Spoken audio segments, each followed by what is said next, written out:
Hello kids, welcome to EdCrest and this is the third lecture of MYP quadratic equation. Okay, so what we have learned till previous classes is how to form a quadratic equation, and the quadratic equation is written in the form of ax square plus bx plus c is equals to 0 where a cannot be 0. Correct? Now we will look how quadratic equation looks graphically. Okay.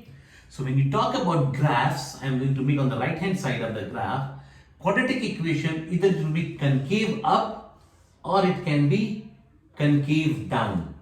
Okay. This is the way quadratic equation looks. Okay. Graphically. So this graph can go up and down, it can go left and right, but it will have this shape only. Okay. We call this one as smiley and we call this one as crying graph. Smiling graph, crying graph, or concave up or concave down. Correct? Now, how do we identify in the first shot that the quadratic equation has a smiling graph or a sad graph? Correct? So, very easy. I'll tell you right now. If quadratic equation, you know that in quadratic equation A cannot be 0, and if this A is greater than 0, which means if A is a positive, it is a laughing graph, which is a smiling concave up. And if it is less than 0, which means it is a negative graph, it will be like a crying graph or concave down. Okay? So simple equations. For example, if I say here x square minus 5x plus 6, you can clearly figure out here that a is equals to 1 here. Correct? The value of a is 1, which is positive. So it's a laughing graph or concave graph.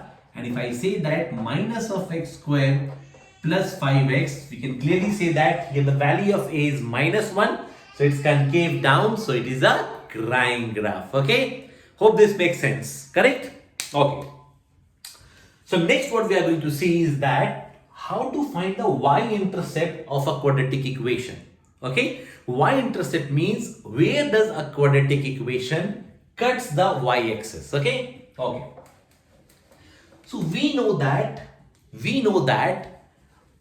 on y-axis, the value of x is always 0. Correct? So, if we understand here and we write this equation as y is equals to ax square plus bx plus c, and we know that value of x is 0 at y-axis. Correct? At y-axis, x is equals to 0. And if I substitute x is equals to 0 in the above quadratic equation, it becomes 0 plus c, which means y is equals to c, which means in this equation c is the y-intercept.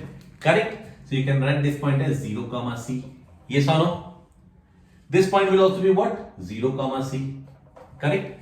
If it comes below x-axis, it will become minus. So basically this distance is c, or this distance if it cuts below y-axis, x-axis, it is minus c. Correct? Okay. So now we have got this part, y-axis. Now the second is how to get x-axis. Correct? Definitely we know that it cuts x-axis also. Now you have to understand here, when it cuts x-axis, these 2 points are known as the roots of the equation. Okay, when it cuts x-axis, then these 2 points are known as the roots of the equation. Okay, or zeros of the equation. Here it cuts at this point. In this crying graph, it is coming at this point and this point. So we say that these are the roots of the equation. A very simple question. How many roots can a quadratic equation have? Pause, think and comment. Okay? Okay. So the maximum number of roots a quadratic equation can have is 2. Okay? And minimum is 0. It can have 0 roots, it can have 1 root, it can have 2 roots, but not more than 2 roots. Correct? Why 2 roots, sir? Because the maximum power in the quadratic equation is 2. So it means, sir, if the maximum power is 3, it will have 3 roots? Yes, it can have maximum to maximum 3 roots. If there is power n maximum, it can have maximum to maximum n roots. Correct? Okay. So it can have maximum 2 roots, minimum 0 roots. Make sense? Very good. Okay. Let's see here. So suppose if I say that this is a quadratic equation and it cuts x-axis at 2 points.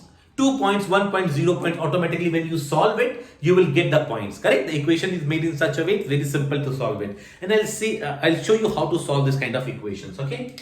So if I say that, for example, x square minus 5x plus 6 is equals to 0. And I have to find where it cuts x-axis, correct? Make sense? Okay.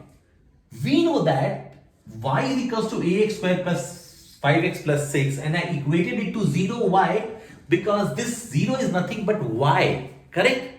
Because it is on the y-axis. So if y is equals to 0, this will give you the value of x. If I solve this one, it will give the value of x. And there can be values, if there is one value, it touches the coordinate line x-axis. If it is 0 values, it will not touch x-axis, it will just pass like this. And if having 2 values, then it cuts x-axis at 2 points, okay?